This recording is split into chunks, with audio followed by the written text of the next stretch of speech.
This episode of Unbox Therapy is brought to you by Jack Threads. What's up, guys? Lou here, and I finally got the Ultimate Gaming PC for 2012 up and running. You can see we got the fan spinning, we got lights going on everywhere. Definitely smash that like button down below to celebrate the birth of the Ultimate Gaming PC for 2012 and the fact that this is going to belong to one of you guys. One of you guys are going to win this. It's going to sit on your desk, not mine. There's going to be 3 of these monitors from Asus. All right, let's talk about what we've got inside. First of all, if you guys are interested in any of the components I mentioned and you want to get more information, pricing, availability, etc., all the links to everything I talk about are going to be down in the description of this video, so don't miss out on any of them. So let's go ahead and start around the front of the chassis. This, of course, is the 800D from Corsair, the Obsidian series. I've got an Asus Blu-ray drive installed. Behind this door right here is where the hard drives live, as well as the SSDs. I'll shut down the system momentarily and show you guys those. Yes, they are hot swappable, but I am benchmarking the system right now. Not benchmarking, sorry, I'm stress testing it. On the top, we have our power button behind this door. Most of you have already seen this. We've got USB 3, USB 2. There's FireWire if your board has it. You've got audio as well on that particular section. Moving around here, you see lots of fans in the system. You know, the case is basically dominated by these 2 GTX 680s. These are the Direct CU2 Top Edition. So these things are pre-overclocked. Lots of power there for your graphics performance. The AX1200i is powering up the system. Now, this is a modular power supply, meaning you only install the cables that you need, helping with cable management. This case is actually incredibly easy to build in because there's lots of cable management options. We've also got the Zonar Phoebus sound card, gaming sound card. Of course, the Dominator Platinum memory. You can see it's got lights in it as well. And something that you guys haven't seen yet, which is the Corsair H100 water cooling device. And the reason I went with this rather than a custom water cooling loop is because somebody is going to win this system, and I wanted to make sure that whoever does win it is completely comfortable with the system. It doesn't have to worry about maintenance or anything like that. So rather than go with a custom water cooling loop, this solution is going to give you some of the benefits of liquid cooling, the ability to overclock without some of the maintenance and potential headaches with a custom loop. Now, don't get me wrong, save me from the comments telling me it's easy to operate a custom loop. I know that, but I have to ship this system, and because of that, I would have to end up shipping it with no water, or no liquid, sorry, in the reservoir. And as a result, the individual who gets the system shipped to them would then have to fill it, leak test it, blah, blah, blah. I don't want the person having that pressure. They could get awesome performance out of this H100, and it's really easy to operate. They don't have to do anything. It's maintenance free. So you got the radiator and 2 fans installed on the top, and it's doing a great job already of keeping the system cool. In fact, I've been stress testing the system. You can see over here, this is the VG278HE from Asus with a crazy 144 hertz refresh rate. Awesome for gaming, obviously. There will be 3 of these in the system once completed. Actually, I should finish up on the hardware real quick.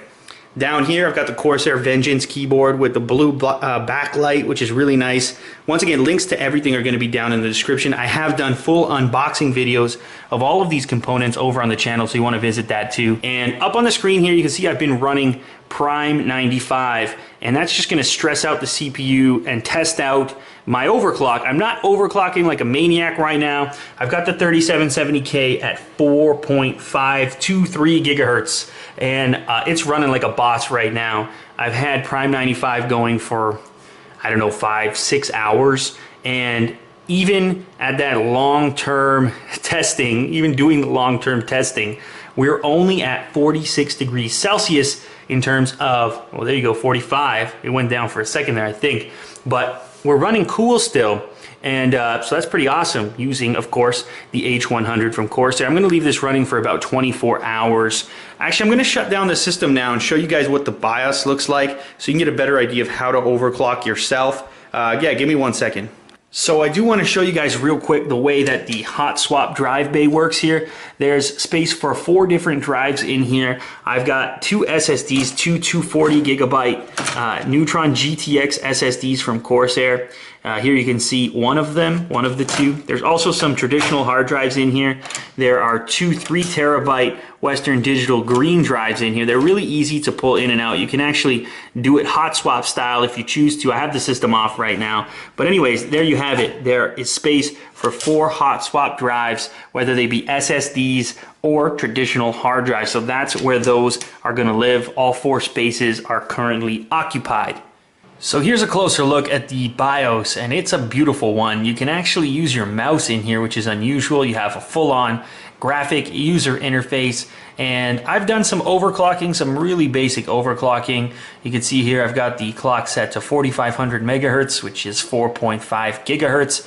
You can actually use something called Load Gamers Overclock Profile. It's going to be like a basic automated upgrade, but I believe it only goes to 3.9 gigahertz.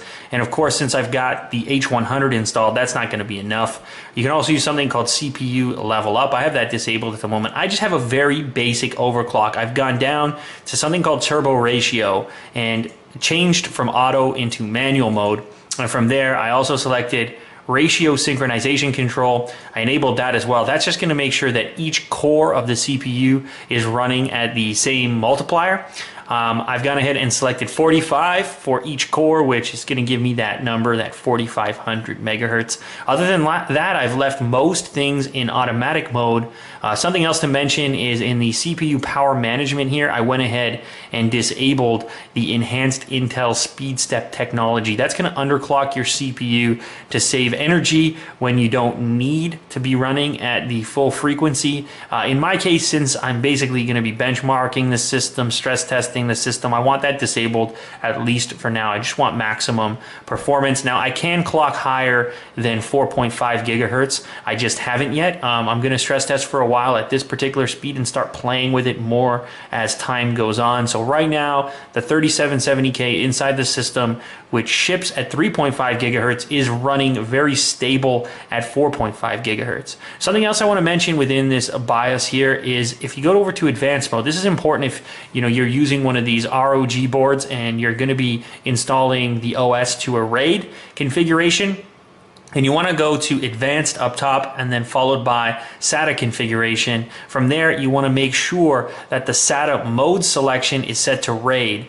By default, when you buy the system, or sorry, buy the motherboard, it's going to be set to AHCI. Now, that's not going to work for you if your objective is to use a RAID. In my case, a RAID 0 on 2 different Corsair SSDs, each one at 240 gigabytes. You can see they're both installed here. So I've got a RAID 0 running the OS. I'll also be installing games there, so there's lots of space to go around. So that's a really quick look at this particular BIOS on this ROG board. It is the Maximus 5 formula. For those of you that don't remember, it's running all the business over here. As I said earlier in this video, if you guys want to check out pricing, availability, detailed specs on any of the components in this build, in the Ultimate Gaming PC build for 2012, definitely check out the description, and all the data that you're going to need is going to be down there.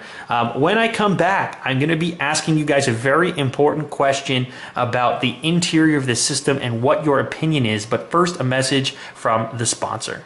Update and upgrade your fall wardrobe by heading over to Jack Threads. Jack Threads is your one-stop shop, your destination for all the cool brands that you know and trust. They've got more than just clothing. They've got things like shoes, and of course they've got coats and stuff now, considering we're heading into fall, winter. So if you want to upgrade your look, Jack Threads is the place to do so. And they've also got a cool feature where if you refer people, if you refer your friends to the site after logging in yourself, you actually get $10 of shopping credit for each person that you refer. So you could actually earn a little bit of cash by taking part and becoming a part of the Jack Threads community. It is an invite-only club, but this little spot right here is your actual invite. All you have to do is head over to jackthreads.com/therapy and log in, and you'll be good to go. You can check out all the cool gear and refer your friends.